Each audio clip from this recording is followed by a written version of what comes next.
Hello, welcome back. I'm returning to working on this Yuan-Ti Pureblood based healer character.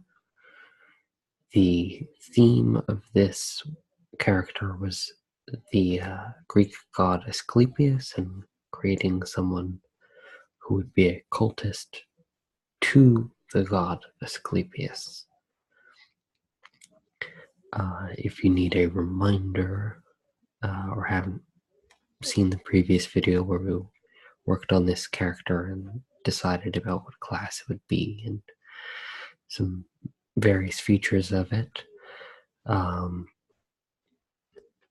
Asclepius is a child of Apollo, and he's very well known for his healing abilities and medicine, and is also associated with snakes.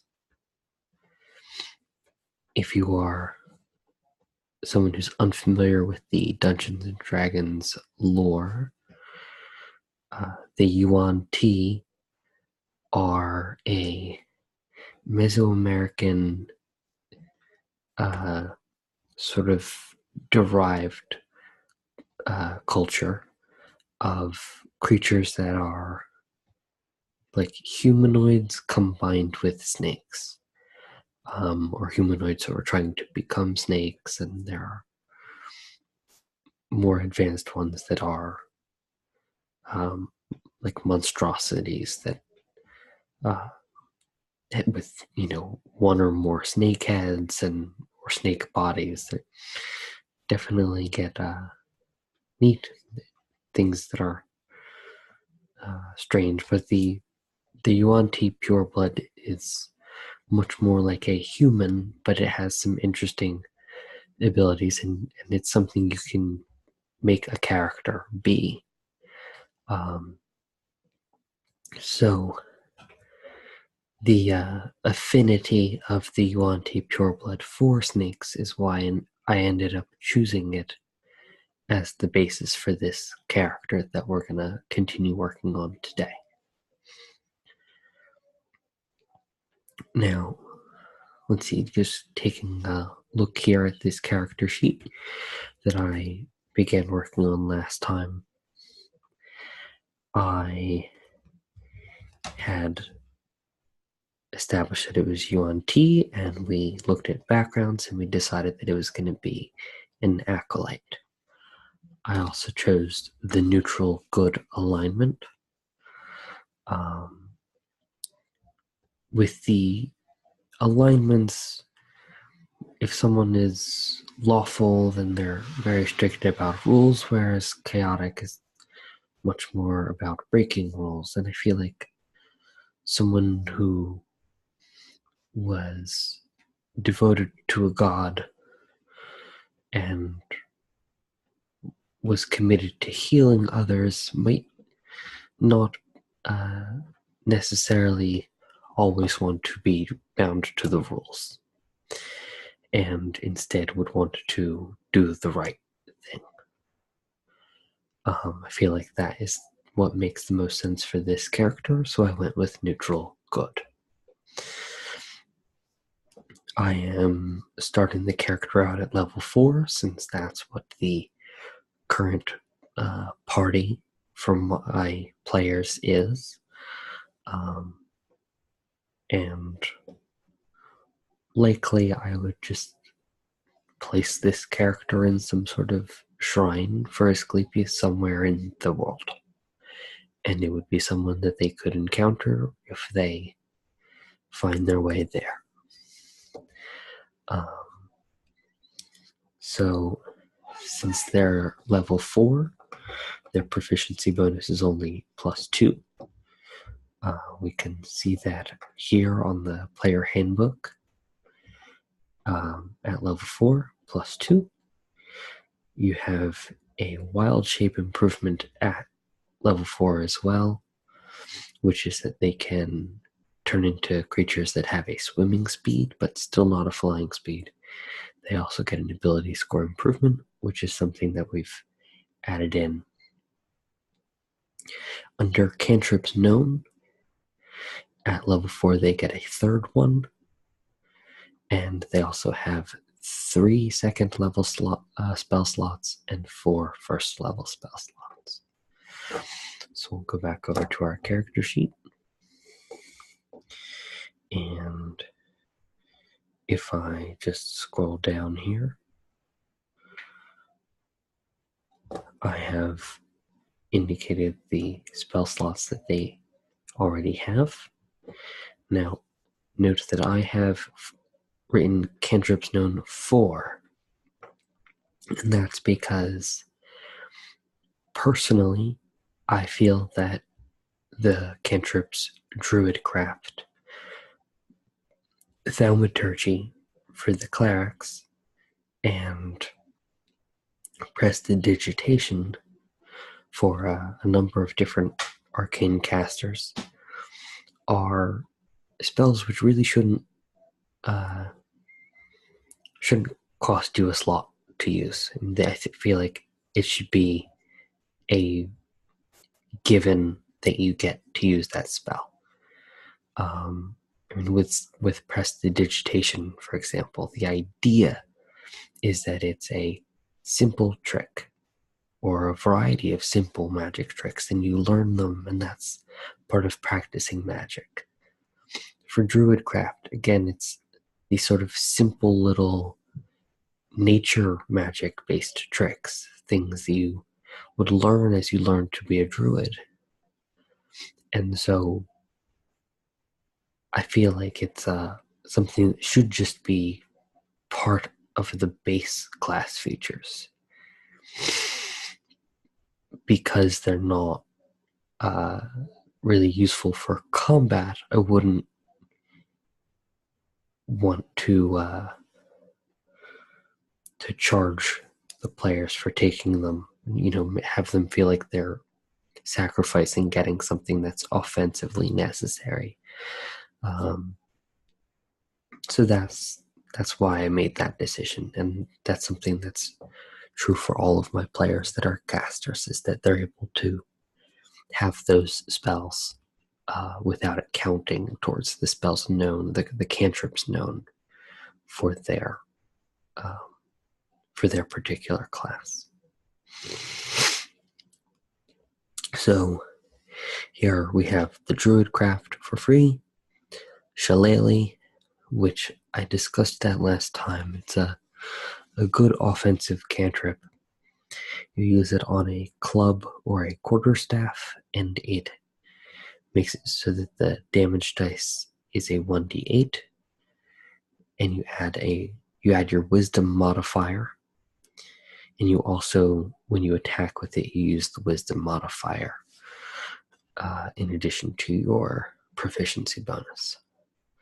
So here, that is Shillelagh with a club. That gives you a +5 bonus since our wisdom is +3. And the damage is 1d8 +3 magical bludgeoning damage.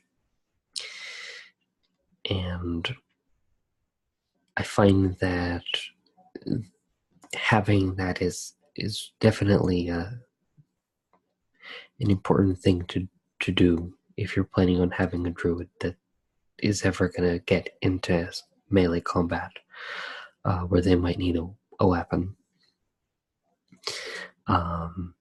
Not to say that Shillelagh is a totally necessary spell, but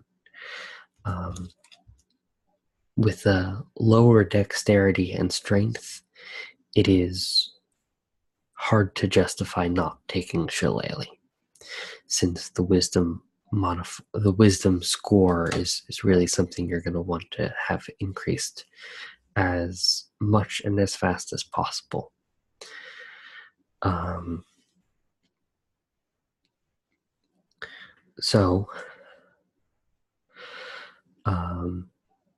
The additional spells here that I've taken are Primal Savagery and Thorn Whip.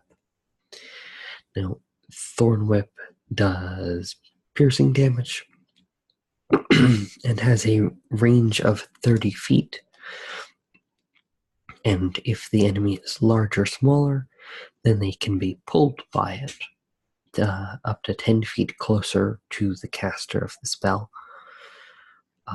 This is definitely a useful thing if you want to help redirect some attacks away from your allies, or potentially you could use it to pull an ally closer if you could do more healing to them if they were closer to you than that 1d6 damage that you're going to deal. That would be an interesting use of that, I think, but not necessarily useful for every table.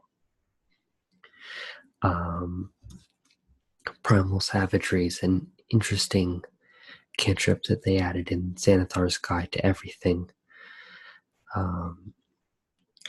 because Primal Savagery is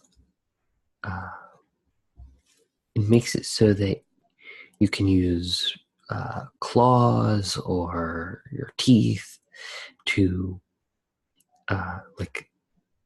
enact the spell. They sharpen for an instant, and it deals acid damage. And at level 4, it's just 1d10 acid damage, but as you increase in level, at level 5, it becomes 2d10 acid damage, and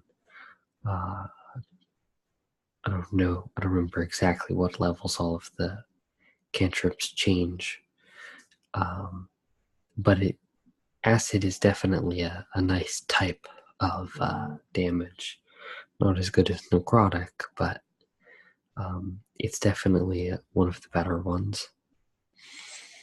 And so I think Primal Savagery is a nice one. So we have 2 melee options and 1 ranged option, though ideally we'll be able to just use their spells. Our other combat control spells. And that's really what the main focus of today is in continuing this video, is that we're going to decide on some of the spells that this character is going to have most of the time when they are preparing their spells on a given day, with the consideration of things that would help heal the party after combat, or maybe help the party prepare for a day of adventuring. And probably a number of things that would help keep the party safe. So we'll take a look at some options that are in the different books.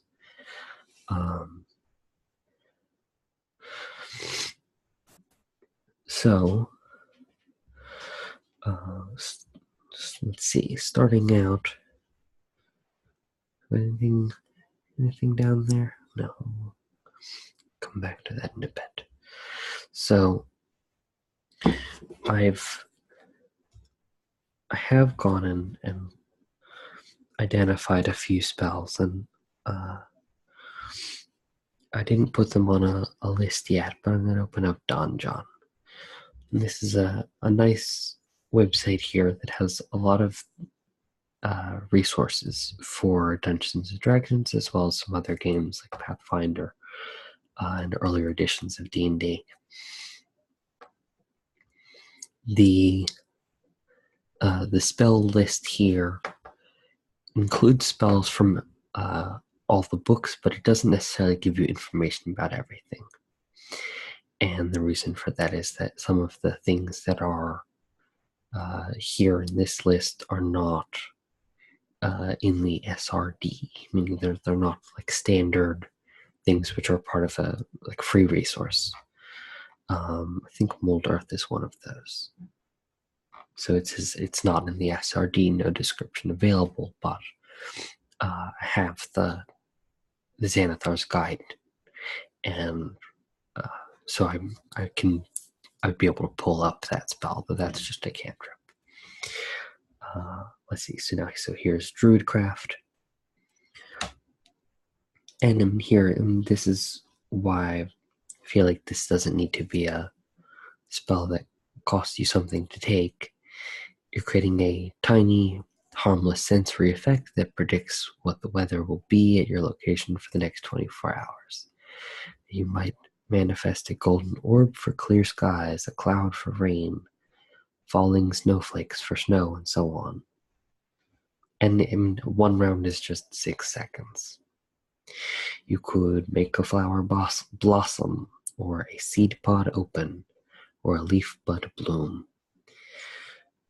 That's definitely an interesting thing to see, and I could see how you might use that in roleplay, but again, that's not something that would help in combat, and it's really just for flavor, but I think it's a nice thing to be able to do.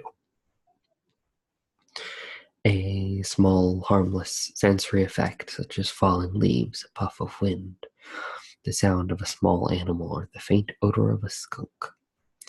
The effect must fit in a 5-foot cube. You instantly light or snuff out a candle, a torch, or a small campfire. Now, with that part, now we've got some utility that you could light a candle, a torch, or a campfire with this cantrip. That's a little more useful. This, the idea of the sensory effect with the sound of a small animal is something I've thought about. It's like maybe useful in a situation where you wanted to alert your allies to something without saying a word. Maybe you can have a smell or something that they know means a certain thing. That could be interesting, but it's still not something I think needs to be taking away from your ability to perform in combat. Now, so just moving on, take a look at some first level spells.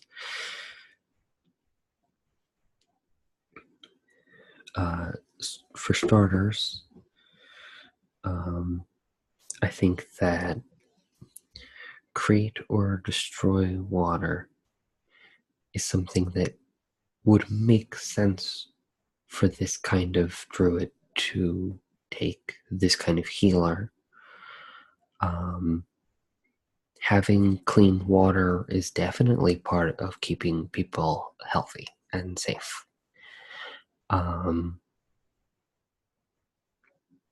And I think that there is something meaningful about having that as an option. In addition to that, up here we have absorb elements.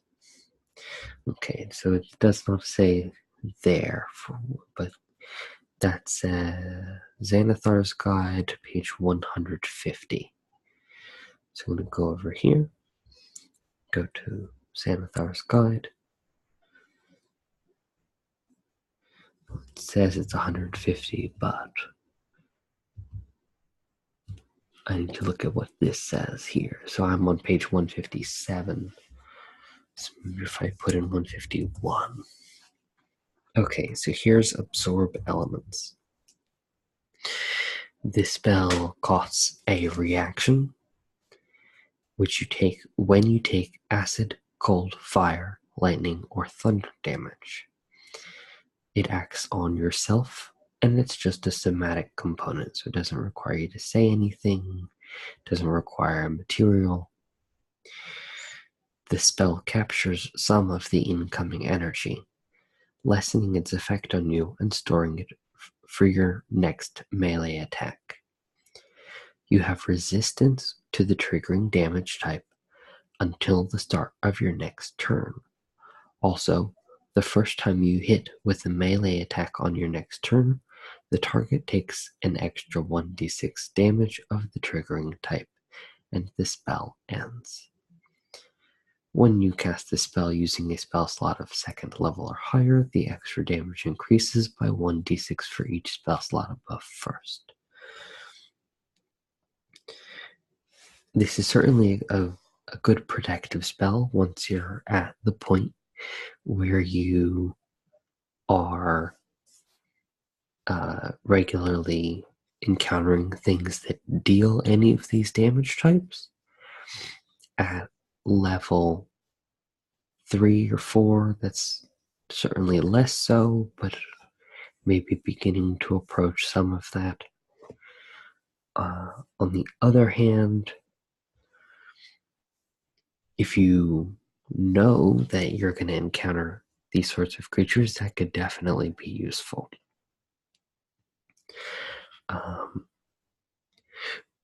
Something I should note here that is really a great thing about druids and clerics is that they have access to the full spell list for their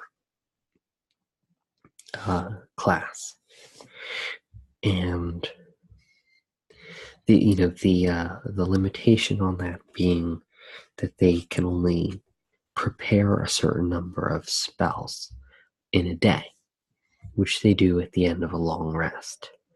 So if I, just looking at our character sheet, I can scroll up here to the spell casting part.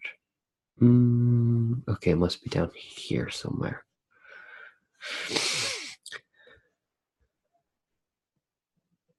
No? Okay, I'll go to the player handbook. We'll look at it here. I believe the number of spells that you're able to prepare is equal to your wisdom modifier plus your druid level or something like that. It says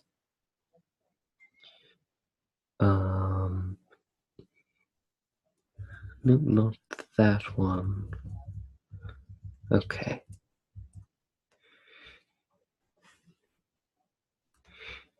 You can, for example, it's at the end. It's over here. The druid table shows how many spell slots you have to cast spells of first level or higher.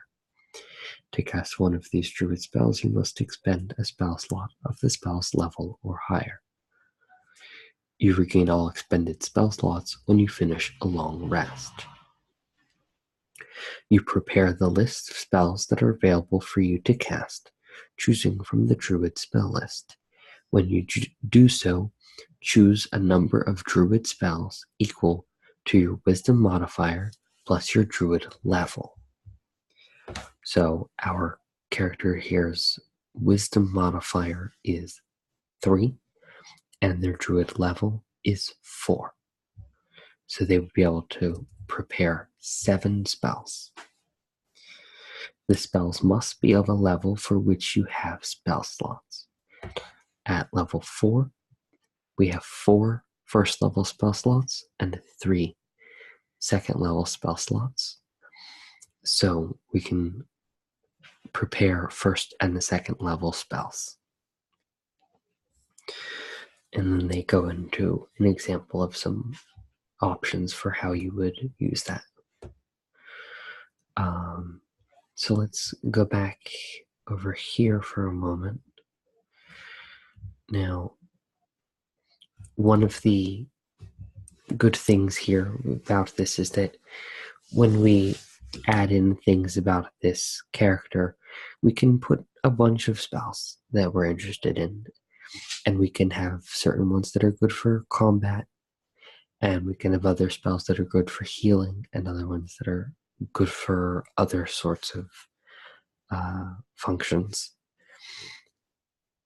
And that will it'll help with, if we go to use this character, we would go and prepare the spells, but not everything on this list has to be prepared.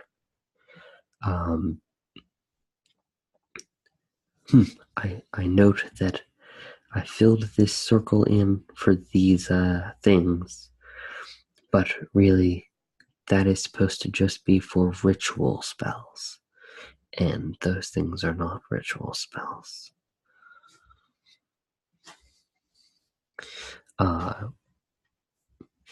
As far as how this gets used during the game, I think you would need to note what spells are prepared, though.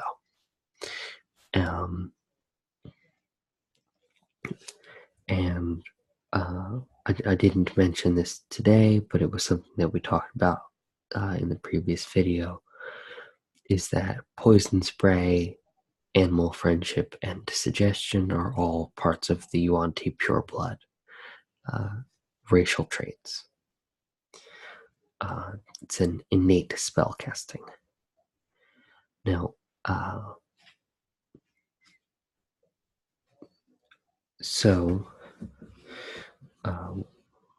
going back to the spells that we're interested in looking at here, I had mentioned we looked at absorb elements, so I'm gonna put that down.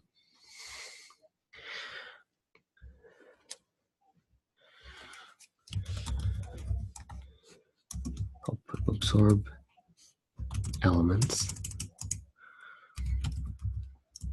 and I'm going to note on it that it's a reaction. And I feel like that's worth noting because in a given round during combat, we have an action, we have a bonus action. Those things are on our turn. We have our move action. And then we also have a reaction. But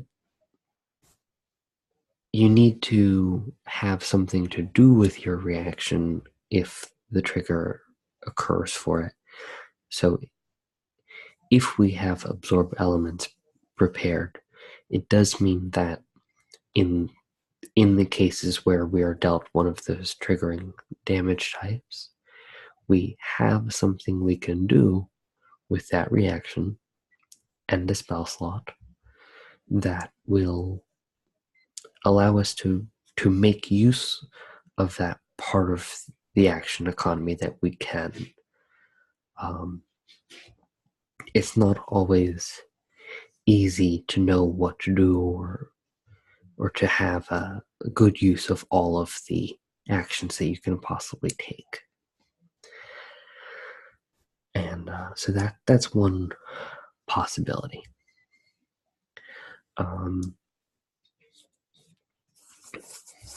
We also looked at create or destroy water. Over here. Create or destroy water.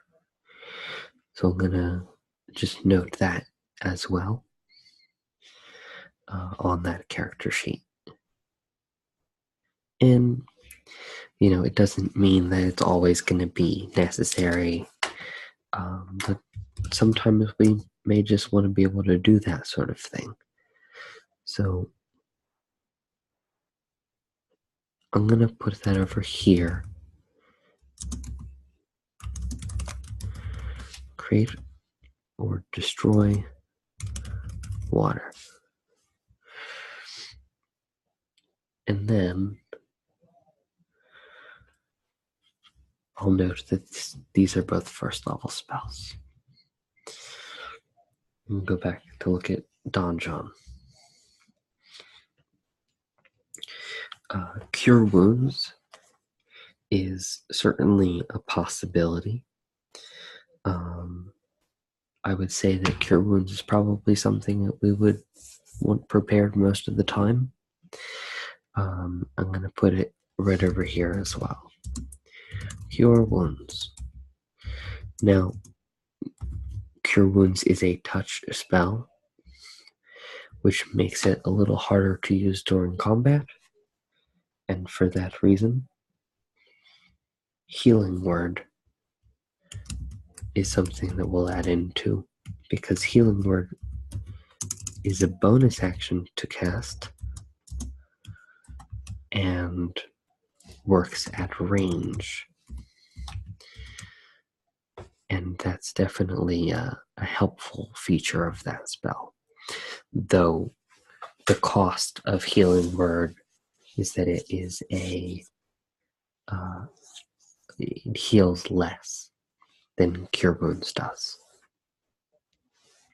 Now over here with Create or Destroy Water, I'm also going to look at the spell Goodberry. Goodberry allows you to produce 10 berries, which appear in your hand and are infused with magic for the duration, which is, I believe they last for 24 hours. A creature can use its action to eat one berry.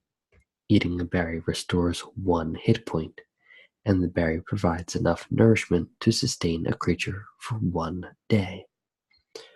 So you are magically producing this berry, and it's able to provide hit points. So it would be a total of 10 hit points, which is really better than either Healing Word or Cure Wounds. Cure Wounds does 1d8 plus your spellcasting ability modifier. So if we use that, we would get somewhere between 4 and 11 hit points restored to the person that we heal with it. But that's really only 7 to 8 points most of the time, if we're lucky. Whereas Goodberry actually, per spell slot used, produces a much better range of healing, and also provides enough nourishment for a day, so that's taking care of your food problem. That's definitely a really useful spell if you're looking to take care of your party members, and so it's a must-have, I think. Let's see. In addition to that,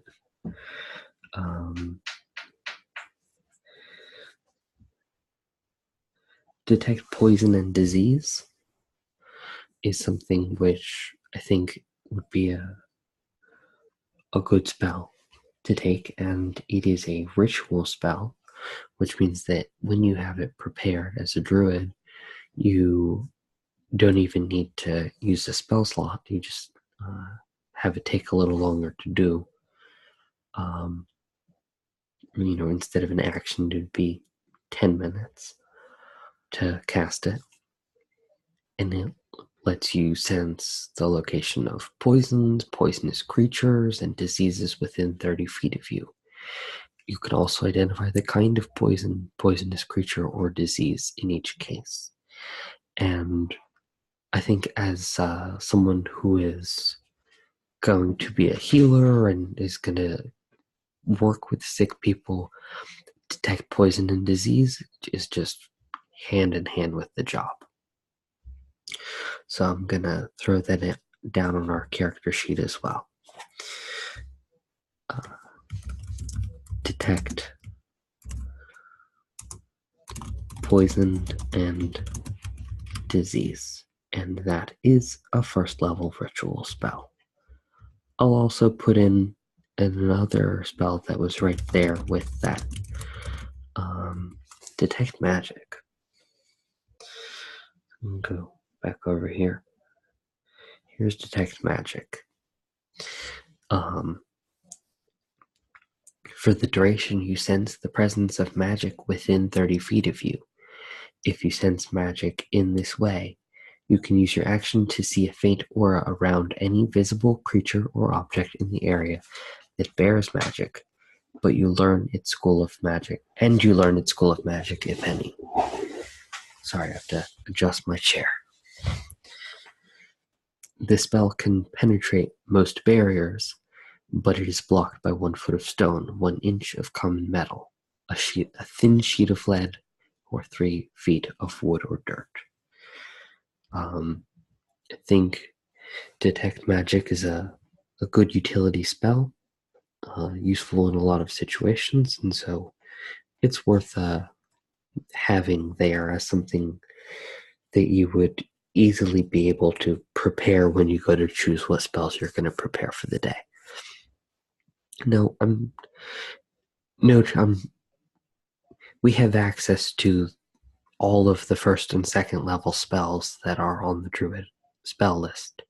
So it's not like we would need to abide by just what's on here. But, we are restricted to picking 7 of the spells between the first and second level. So I'm really just looking to see what some of our favorite options might be on a given adventuring day.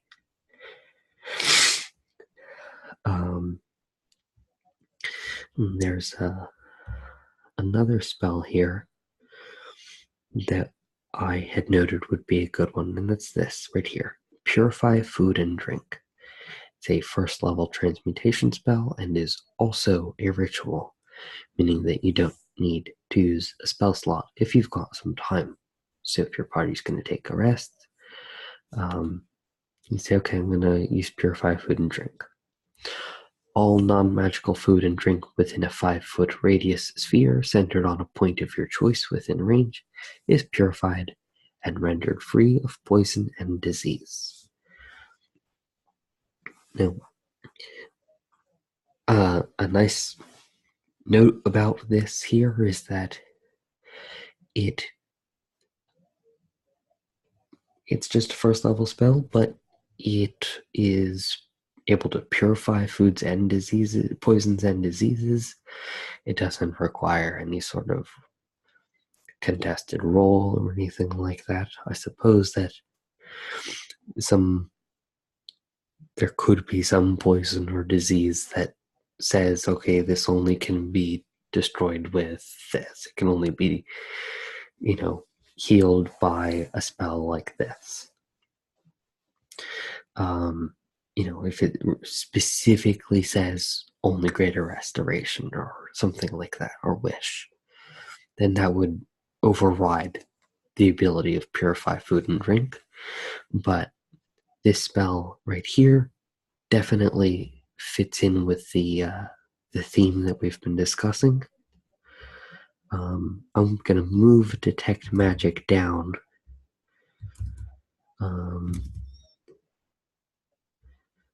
In addition to that, I'm just going to swap the order of these things around a little bit,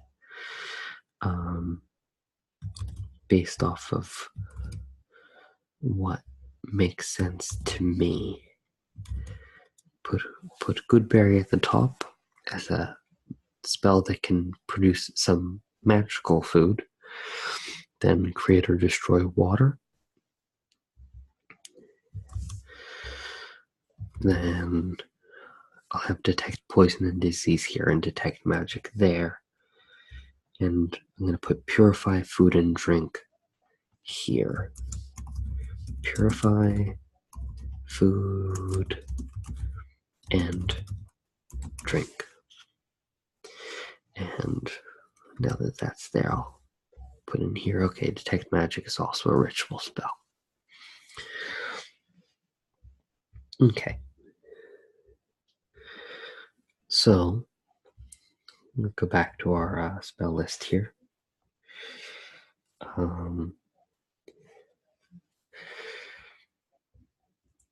I'll certainly be adding in additional spells that I think are worth looking at. Now, just for spells that are first level still, other things that could be useful are Entangle. It has a range of 90 feet, and you create a 20-foot square starting from a point within range. For the duration, these plants turn the ground into difficult terrain. A creature in the area when you cast the spell must succeed on a strength saving throw or be restrained by the entangling plants until the spell ends. A creature restrained by the plants can use its action to make a strength check against your spell save DC. On a success, it frees itself. When the spell ends, the conjured plants wilt away.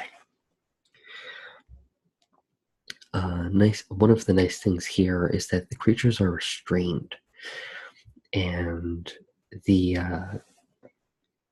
restrained condition actually makes it so that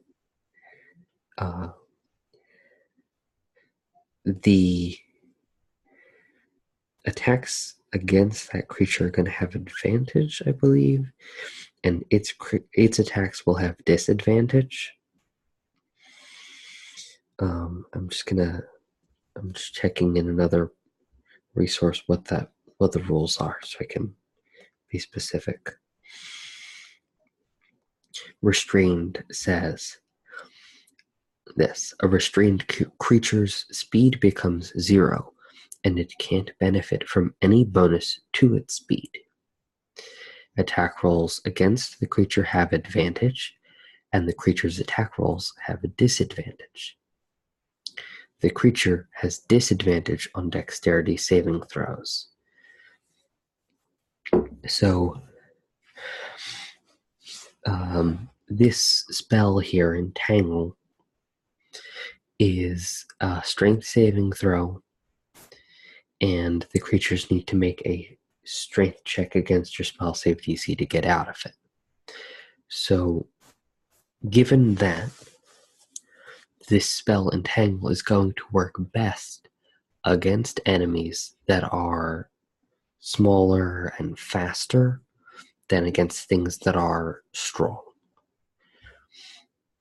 And so you entangle these creatures that are normally fast, ideally, because they're less likely to succeed on the strength saving throw.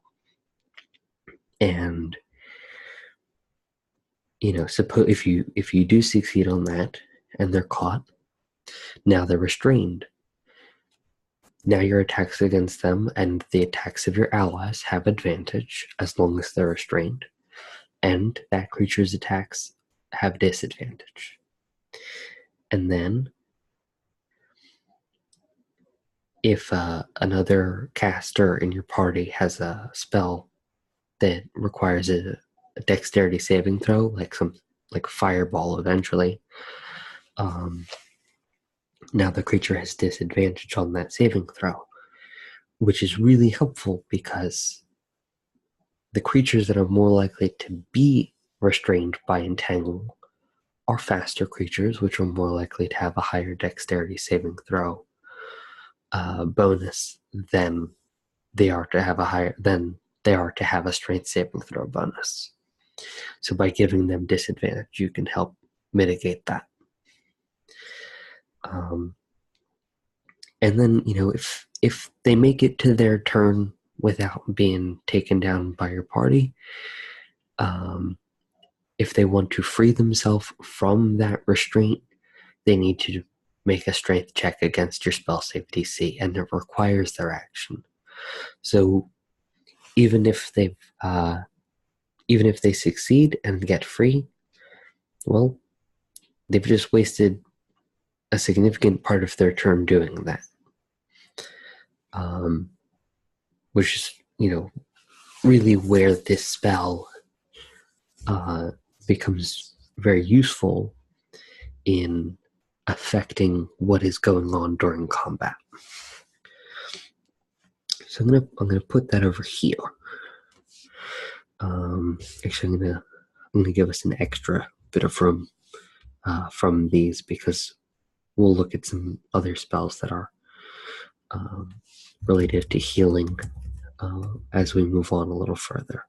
So just going to put in an Entangle.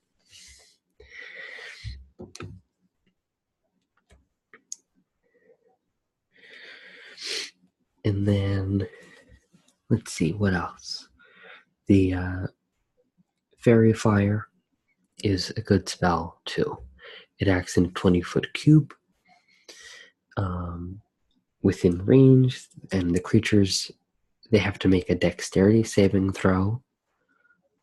And if they fail that saving throw, they glow. for, I guess, for up to a minute, as long as you maintain concentration. And when they're glowing, they cannot become invisible. And if they were already invisible and that spell was cast in the area that they're in, they stop being invisible. And attacks against them have advantage.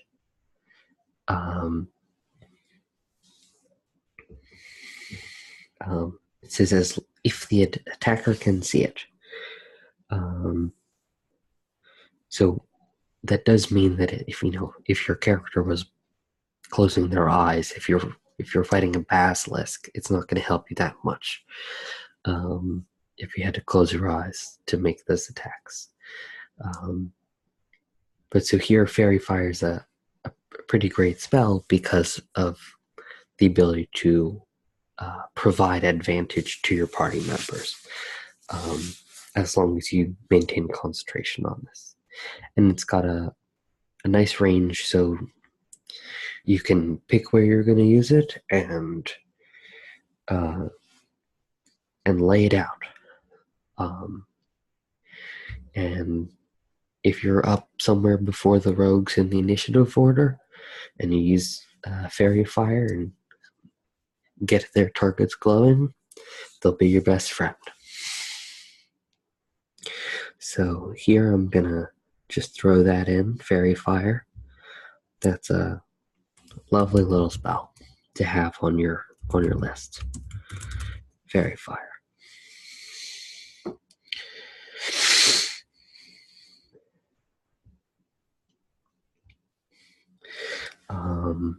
There's another thing that I wanted to add in from Don John here, and I skipped over it before, and that's Beast Bond.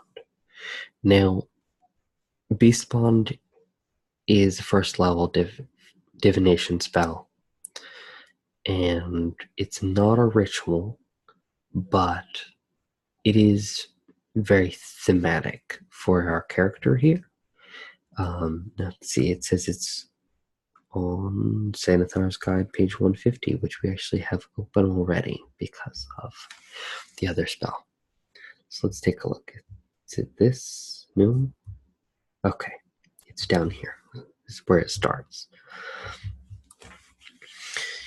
You establish a telepathic link with one beast you touch that is friendly to you or charmed by you.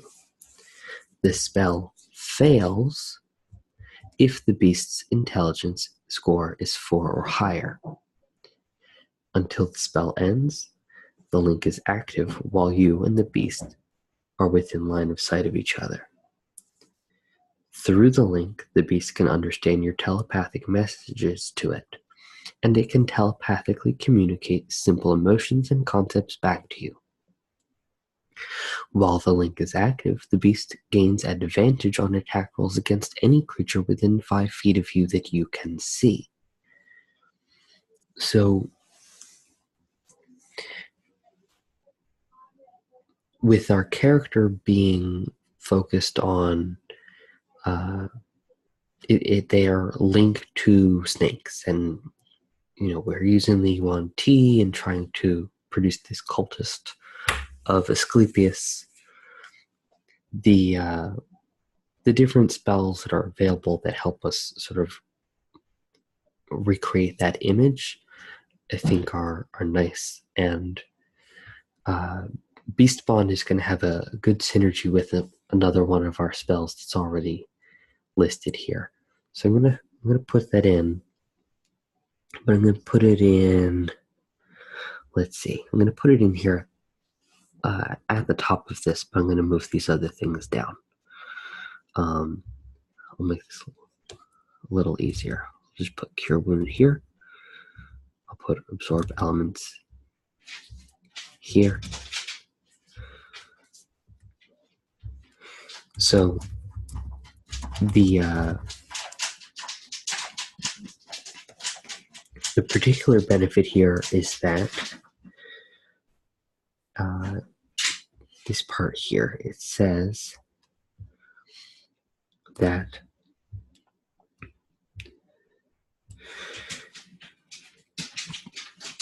You establish a telepathic link with one beast you touch that is friendly to or charmed by you.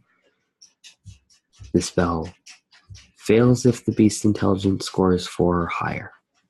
It does not have a saving throw or anything like that, but what it works well with is animal friendship, which is part of our Yuan-Ti innate spellcasting trait. We're able to cast this spell, Animal Friendship, on snakes at will. And so the snake will have a wisdom saving throw, and if it fails, then it's charmed by us. So the Yuan-Ti is a natural snake charmer. And so here, if we use Animal Friendship and we're charming snakes, then we can then use Beast Bond to create a telepathic link with that snake for how long was it? Just check the spell here. It lasts up to 10 minutes, so we can then have this snake fight as our ally, and it even says that it gains advantage on attack rolls that it makes when it's within 5 feet of you.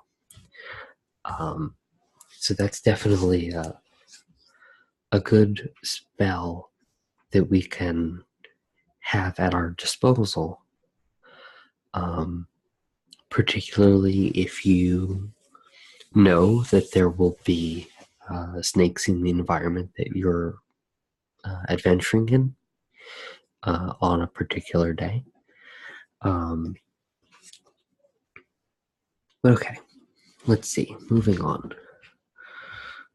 Just take a quick look back through these different things here. Beast Bond. Charm Person certainly has its uses, but I don't think it's necessary for this case. You can charm a person.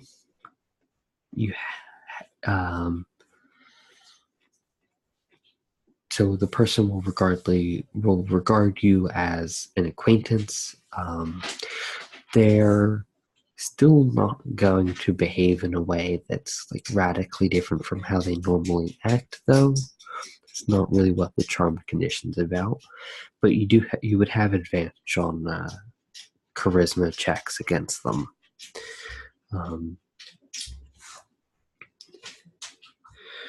Let's see, what else? Wounds, we looked at that. Entangling, Fairy Fire, good ones. And then there's also Fog Cloud. Fog Cloud has a 20-foot radius of fog centered on a point within range.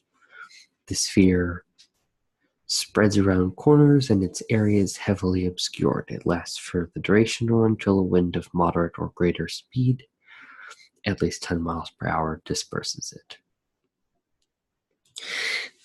Now, this is also a spell which is useful for combat control.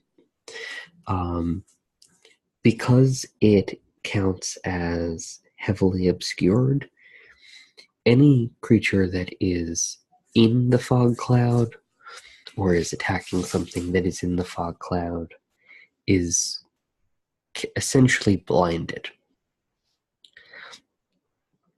So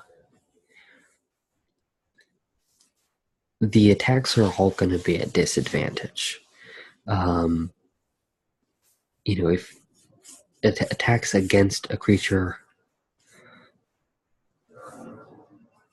attacks you make when you are blinded to the target are at disadvantage, but the creature that is being attacked, if they're blinded, the attacks have advantage. So I guess it makes everything straight rolls, which is certainly can be useful. It's definitely helpful if your party members are going to sneak through it. But it also, it's not, I mean, it depends on how your campaign is proceeding and what exactly you need to do. A fog cloud could be very good for, if you need a diversion, if you need cover for something, and want to be able to get through something without being seen. It's a way. It's a first level spell slot, so it's not as heavy investment as something like invisibility later on. And it really can be very useful. So that's a possibility, but we have limited space on our character sheet to work with, so I'm gonna leave that for now.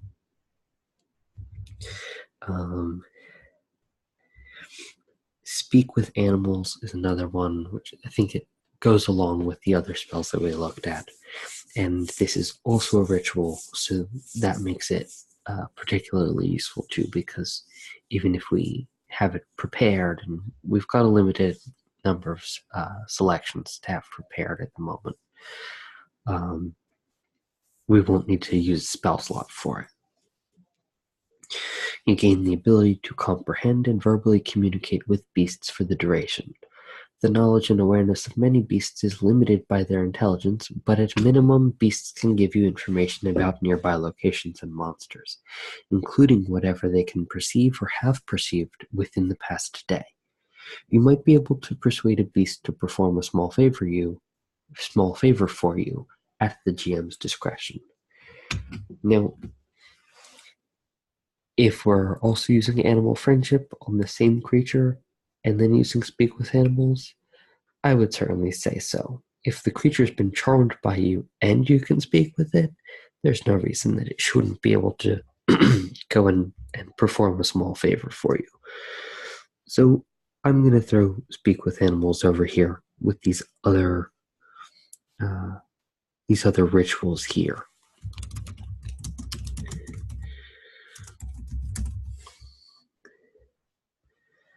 That's just a first level spell.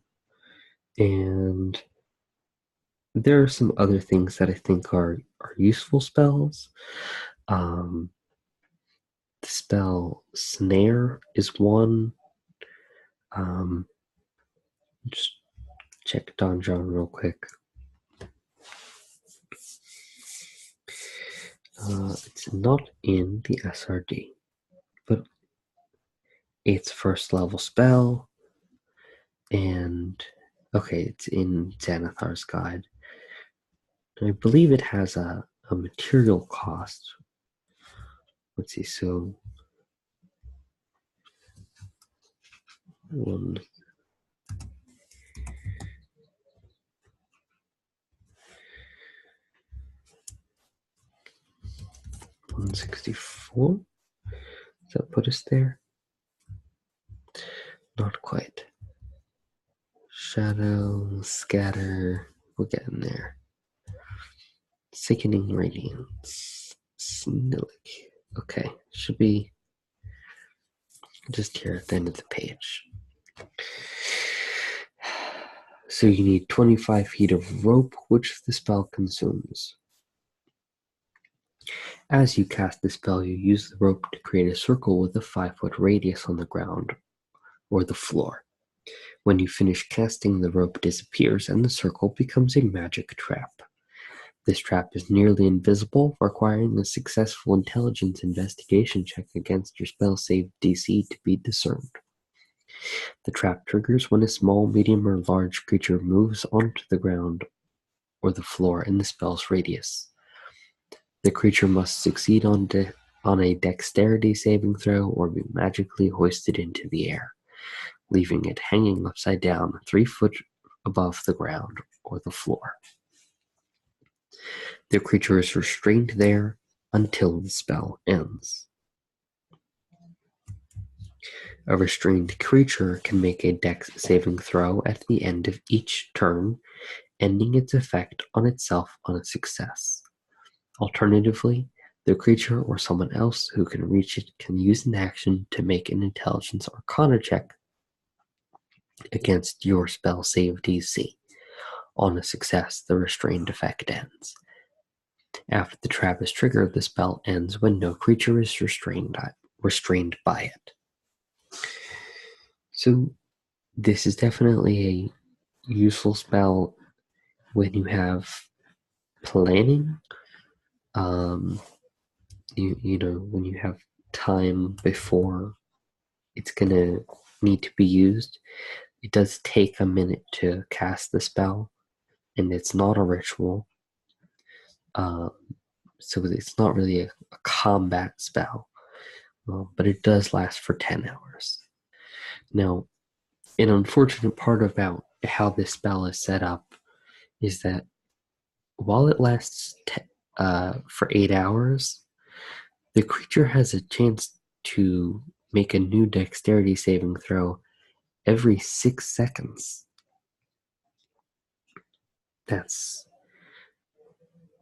10 times in a minute, 100 times in an hour. They've got 800 chances to save.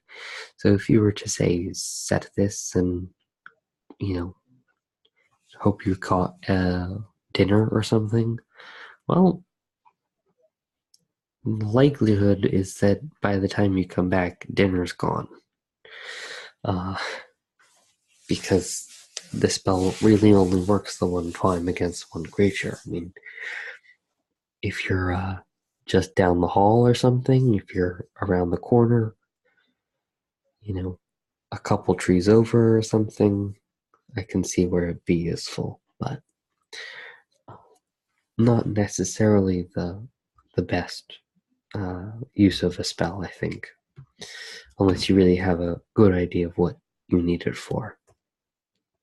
So probably not a normal pick for us.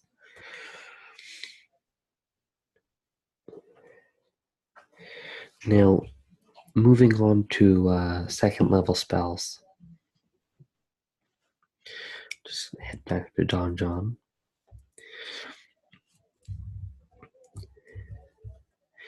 First thing here is Animal Messenger. Animal Messenger can fit our theme here somewhat. You can communicate a message to an animal, and the animal will travel a certain distance in order to convey that message to another party of your choice. So I would say that if I was having this character communicate with the party, saying, "Hey, I'm having an issue at my temple. We're being, besieged by a certain, kind of creature recently, and I could need some help with, protecting the grove or something." I might have that message conveyed by an animal.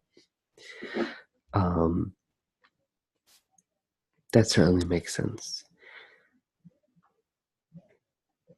This the character is certainly supposed to have the kind of relationship with animals for this. Now it's a tiny beast, and I don't know if there is a tiny snake. I have to check on the list. What's it say? A squirrel, a blue jay, a bat. Well, it's okay. Those are just a couple examples, but there are certainly others. But I mean, if you needed it, you'd be able to prepare it as long as you have a long rest. So I'm not gonna write that down right now. I am going to point out Healing Spirit. Okay, Healing Spirit's not in the SRD, but it's on Xanathar's Guide, page 157. So if I'm going to type this in here, Oh, wrong book. Okay, 157 for this. So here's Healing Spirit. Healing Spirit is a second level conjuration spell, which uses our bonus action to cast. So we still have an action when we use it. And it lasts up to 1 minute. So that's 10 whole rounds. And we can place it anywhere within 60 feet. You call forth a nature spirit to soothe the wounded. The intangible spirit appears in a space that is a 5-foot cube you can see within range.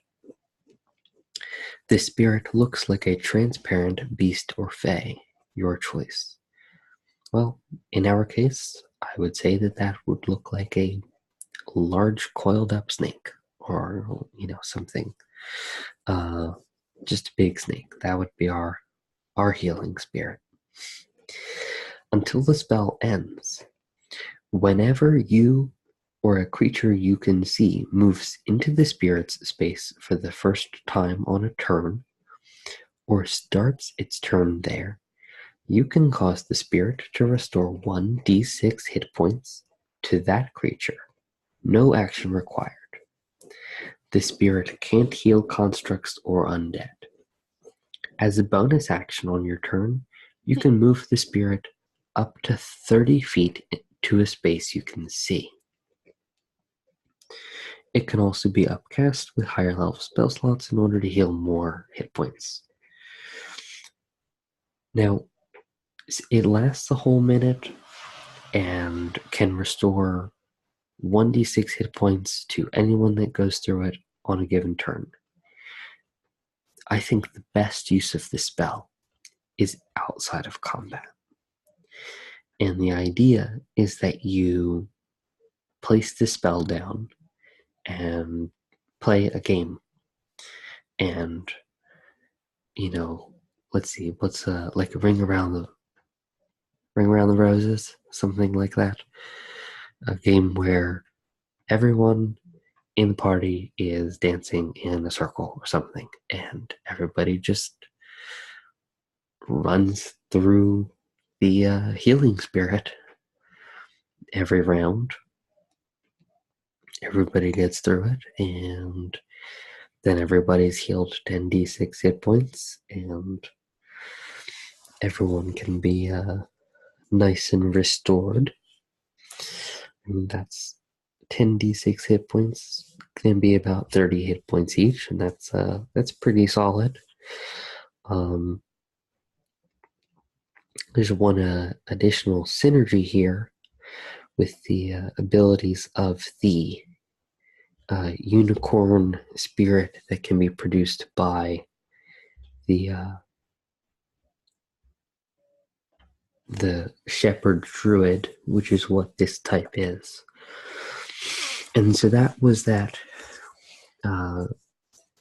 We could use a bonus action to cast this within 60 feet.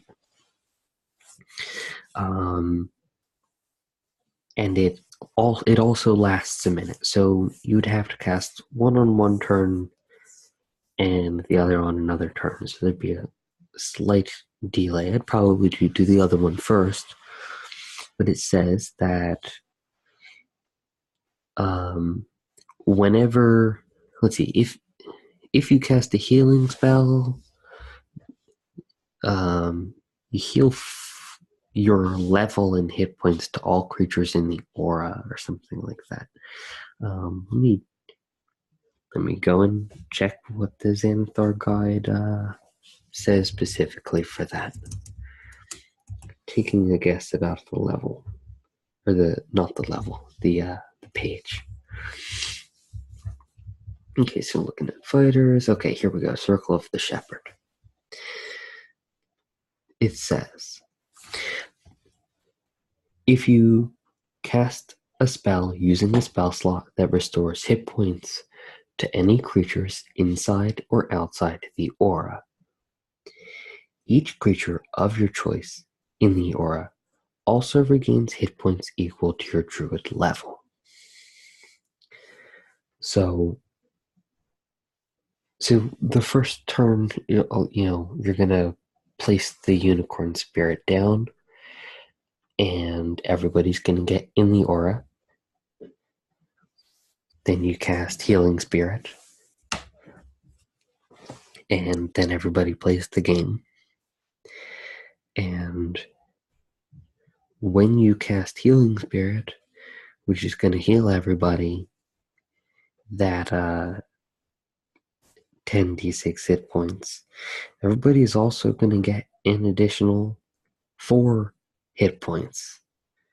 So that now we've gone up to like about 34 hit points, but it could be as much as 64 hit points to everyone in the party over the course of a minute. Now, kind of just theory crafting with this, but that's why I'm saying this isn't the most practical thing to use during combat. But it's something that you'd be able to set up outside of combat much more easily. On the other hand, the specific aspects of healing spirit do indicate that it's designed to be able to be used during combat. Part of why I say that is because you're able to move it around. Actually, I want to move that a little lower. Put that here. You can move it around, and in addition to that, the spell states that it's your choice when the creature that runs through it gains hit points. Because if you do use it during combat, you know that your enemy's not going to heal when they run through it. And that's definitely something that would need to be specified, and it is specified for that reason. Okay, so moving on, gonna go back to here and gonna go to Donjon. So that was Healing Spirit, and here is Lesser Restoration. Second level abjuration spell. You touch a creature and can end either one disease or one condition afflicting it. The condition can be blinded, deafened, paralyzed, or poisoned. I don't think that I need to state here how much that fits our theme. But, so here I am going to throw that in. And that's a second level. Oh, I meant to say the Healing Spirit was a second level spell as well. So there's Healing Spirit and Lesser Restoration. And those are spells that we're likely to keep prepared, I think. And Healing Word we're likely to keep prepared.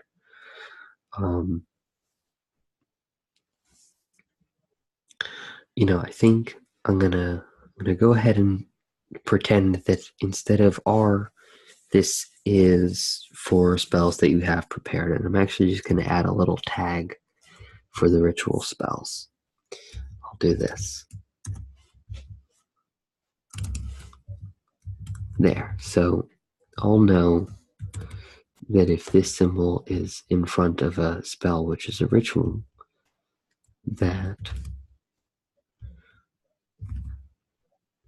that's what that is. And then I don't have to have some other thing for deciding what's actually prepared. So for starters, these spells up here, which are part of the racial traits, they're always prepared for that use of them anyways. And cantrips don't have to be prepared. Good Berry is the kind of spell that a lot of people keep prepared all the time, but I did see an interesting video by another YouTuber recently where they talked about these early levels in the game and how managing food and stuff at the beginning of the game is really the only time in the game where it makes sense to do it at all. And so I wouldn't consider Goodberry to something this early in the game as something that I would need to keep all the time. So I won't. I'll let them figure out how to do some of that stuff on their own. Throw in Healing Word as our first spell. And we'll add in Healing Spirit and Lesser Restoration for spells that we're preparing. I'll do, say, Detect Poison and Disease, since that's just a ritual and isn't really going to cost us a spell slot. And Detect Magic. Now we've got 5 spells that are prepared right now, and we'll be able to pick 2 more. I very well may change what this particular list is, but we'll see.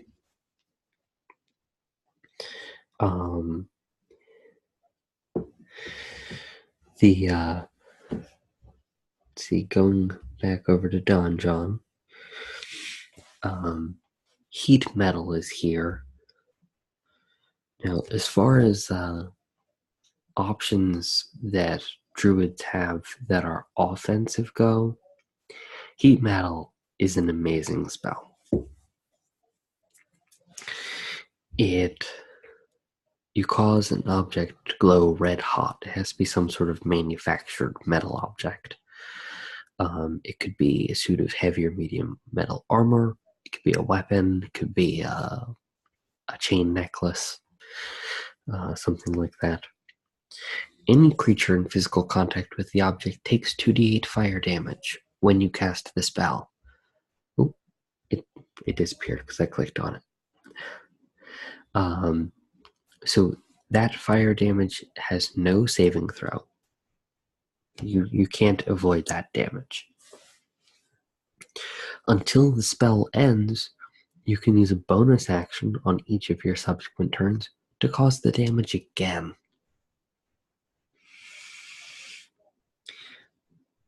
If a creature is holding or wearing the object and takes the damage from it, the creature must succeed on a Constitution saving throw or drop the object. Oops, sorry, I did it again.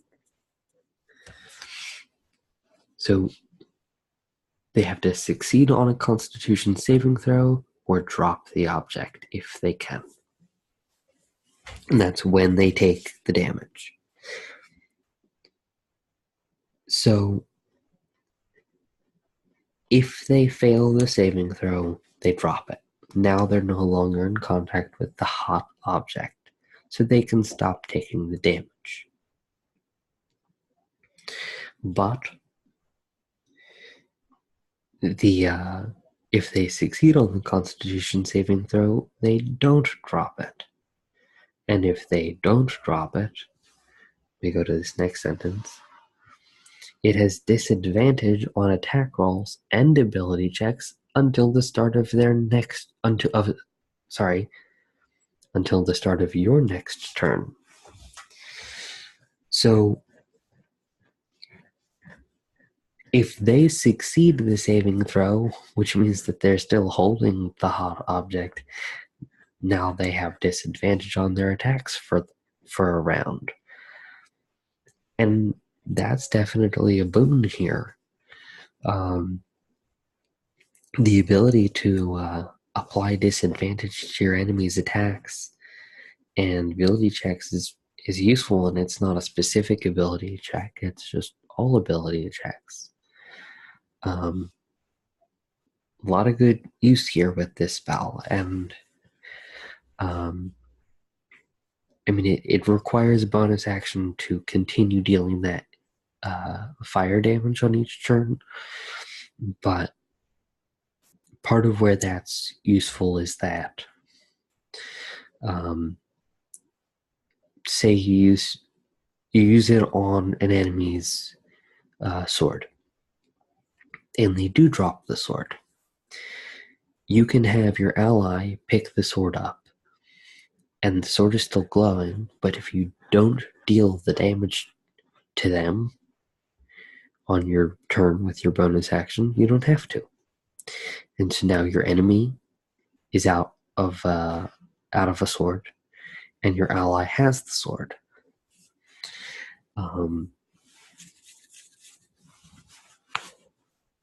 That's definitely a good, useful combat option.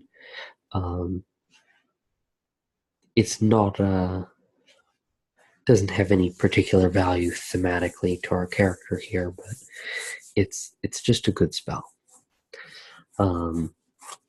And being able to reduce the combat effectiveness of another character is definitely a good way to help your party. So I'm going to throw that in here. Heat metal. And that's a second level spell. I don't know that these ones are first level spells here. Let's see, we'll go back to John. We looked at Lesser Restoration. Flaming Sphere is another spell, which is a good spell. It is recommended by a lot of people. It has a 1 minute duration and requires concentration as well. It's a 5-foot diameter sphere. It deals 2d6 fire damage on a failed save or half as much on a successful save. And that's to any creature within 5 feet of the sphere. So on your turn, you can be using your bonus action, I believe, to move the sphere around. So you can move it up to 30 feet. And you're able to ram it into a creature. And you can park it near enemies, and then they'll have to make a saving throw and be dealt damage. You can move it over barriers. You can jump it across pits up to 10 feet wide. It ignites flammable objects that are not being worn or carried. You just have a big ball of flame that you can move around. It's definitely a neat spell. It doesn't have any thematic value either for our character, but it's just another option. Now there are 2 other things here which I like for second level spells that we should look at. The first is thematic. It's protection from poison. It has a casting time of 1 action and a range of touch, and it lasts for 1 hour. You touch a creature, it's poisoned. If it is poisoned, you neutralize the poison. If more than 1 poison afflicts the target, you neutralize 1 poison that you know is present, or you neutralize 1 at random. For the duration, the target has advantage on saving throws against being poisoned, and it has resistance to poison damage. Now, that last part is really where this differs from Lesser Restoration. When we looked at Lesser Restoration, we saw that you can end either 1 disease or 1 condition afflicting it. Blinded, deafened, paralyzed, or poisoned. So you can, Lesser Restoration is letting you remove a condition, the condition poisoned, or a disease. Whereas protection from poison is allowing us to neutralize the poison. And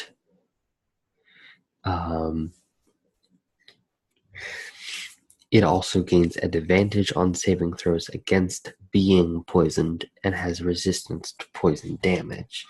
So protection from poison is something where if you know you're going to be fighting any sort of poisonous creature, green dragon, spiders, something like that, the ability to neutralize the poison and protect against the poison is really useful. And it fits in thematically here for our character as someone who has this connection with snakes and with Asclepius. And if they are going to have a function which has to do more with protecting people beforehand and not just trying to deal with the damage afterwards, protection from poison is a good way to demonstrate that. So I'm going to put that over here. Protection from poison. And that's a second level spell. Now, it does cost a spell slot. It's not a ritual. But because of the protection that it gives, I think that it's worth it. I mean, you're talking about advantage against saving throws against poison, and you know the poison condition and resistance to the poison damage. That's definitely got its uses. Okay, take a look back at Don John. The other spell here is Pass Without Trace. Now, this spell doesn't have anything to do with healing. It has to do with stealth.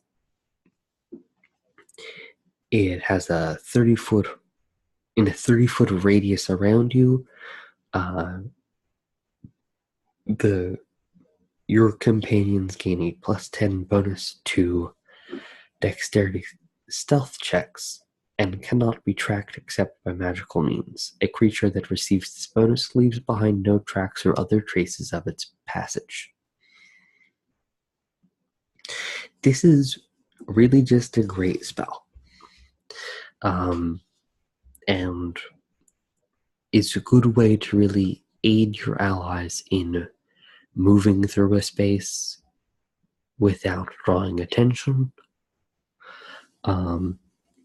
So I'm gonna put that down here.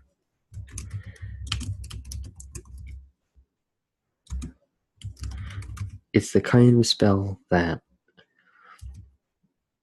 if I were one of the players and not just the DM, I would probably want to have somebody in the party have that prepared all the time. Because it really can be very useful for your party. Did I put Fog Cloud down? I did not put Fog Cloud down. I am going to put Fog Cloud in here.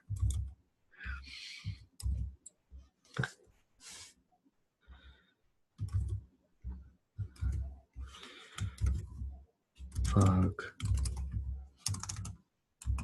Cloud. That's first level spell. Here's Pass Without Trace. That's second level spell. Okay, let's take a look at Don John again. Okay. So here's locate animals or plants. Describe or name a specific kind of beast or plant. Concentrating on the voice of nature in your surroundings, you learn the direction and distance to the closest creature or plant of that kind within 5 miles, if any are present. Now, I definitely like this spell a lot, and I think it has more utility with the idea of an herbalist or something. That if we have this healer who, someone who's going to make medicines and stuff, and they're dealing with people, and they're going to take some time to do this divination, and say, okay, the herbs that I need are in this place. And they'll say to, someone else that works with them, someone who works for the temple, or a local ranger, someone, okay, here's this location. I know there are plants there that I need, and I need someone to go get them. That's also a plot hook. That's, a reason to send the players out on an errand. If the players have come to the temple hoping to get some healing potions or something else, or they're looking to get some antitoxin or something, well, send them on a little quest, and they can, find the particular cliff face and use their pitons and ropes to climb up the cliff and, pick this particular plant that only grows in that particular area. It'd be an interesting little side quest. So there, locate animals or plants. And I will put that right here. Locate animals or plants. And that is also a ritual spell. I'm not doing that. I remember that I chose to not do it that way. Okay. Rituals with that additional tag. Okay. Check back at Donjon here. Anything else speak to us? Here's locate object. Now this is... Locate object is not a ritual spell, and it has a particular disadvantage versus the other spell that we looked at before. It only works within 1,000 feet, and that definitely can create some challenges. It's not as broadly useful as locate animals or plants, so I'm not going to use that here.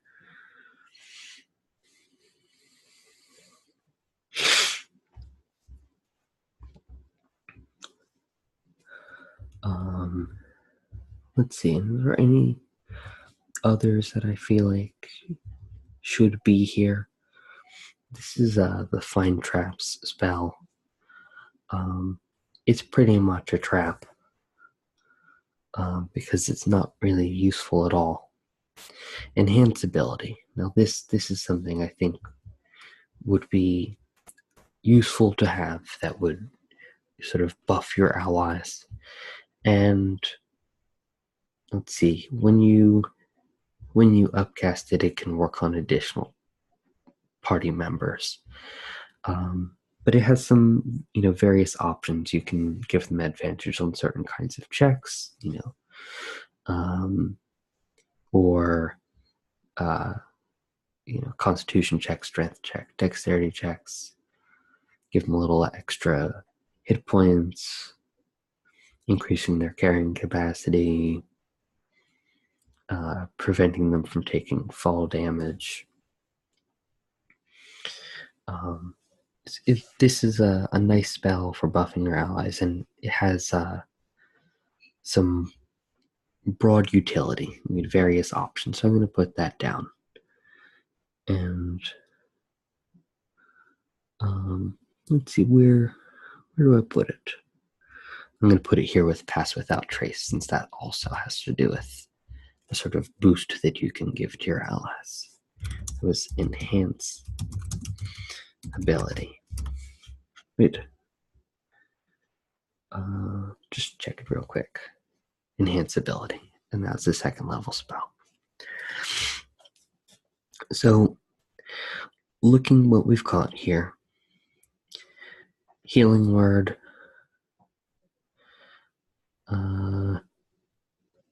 Healing Spirit, Lesser Restoration, detect poison, disease, detect magic. That's just 5 of our options. Throw in entangle. That's now we're at 6. And what else can we pick here? Now I'm gonna note here that, as I had discussed before, I guess I'll go with Pass Without Trace. On any given adventuring day, if you've got some idea about what you're gonna do, you'll pick different spells. You're gonna choose these based off of what you actually need to do and what you think you might need to do. And as you level up, you get access to more spells and you'll swap things out and really narrow the list down to what's most useful all the time. But just for looking at these first couple levels, these are some of my favorite spells for this character.